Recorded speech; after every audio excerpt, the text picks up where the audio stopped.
All right, in the wake of recent terror attacks in Europe, children as young as 2 years old are being taught a game called Silence Reigns. This is happening in France. They're teaching them to automatically keep quiet in case of a terror attack. Meanwhile, a UK panel of lawmakers out today happens to be blasting Google, Facebook, and Twitter for not doing enough to fight the spread of terrorism. Dr. Jasser, the president of the American Islamic Forum for Democracy, joins me now with more on all of this. And, Dr. Jasser, I realize this has got to be a 3 or an 8 or a 1,000-prong approach here to fighting terror. But I do question why it is that tech companies are not doing more to fight the Islamic extremism that is radicalizing many people across the globe. Now the UK is going after them. What do you think of this report?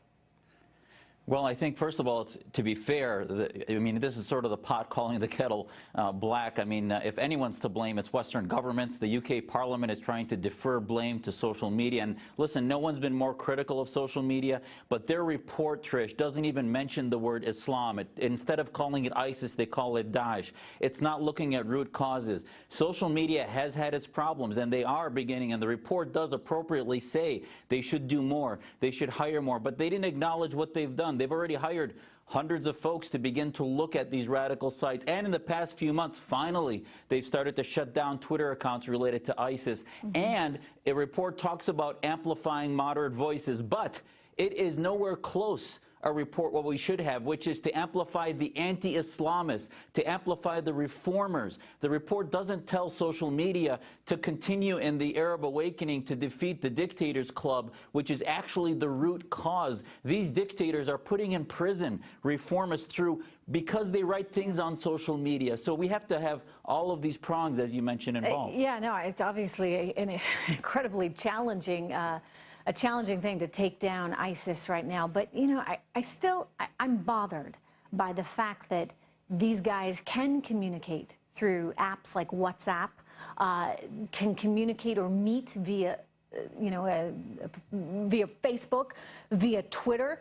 And I just question why on earth we aren't doing more. Why aren't we partnering with the likes of Twitter and Facebook to shut every single one of these accounts down one by one? Yes, we need to do a whole lot more. Maybe this UK report didn't go far enough. I get you on that. But why can't we start with some basics here and just agree that social media, especially these American companies, need to do their part, Dr. Jasser? Because the bottom line is right now the center of access of what they think they're targeting, Trish, is terrorism, is violence. They'll shut down an account if they say they are going to commit an act of terror or violence, but that's the wrong barometer. We need to start focusing and putting the antiseptic of sunlight on Taliban supporters, Muslim Brotherhood, Hamas, ISIS, Al-Qaeda. The support of the ideology needs to become the target of these social media, not to shut down for ideas, but at least to highlight the support and find out where it's coming from, because exactly there's a lot there. Dr. Jasser, thanks so much. We're going to take a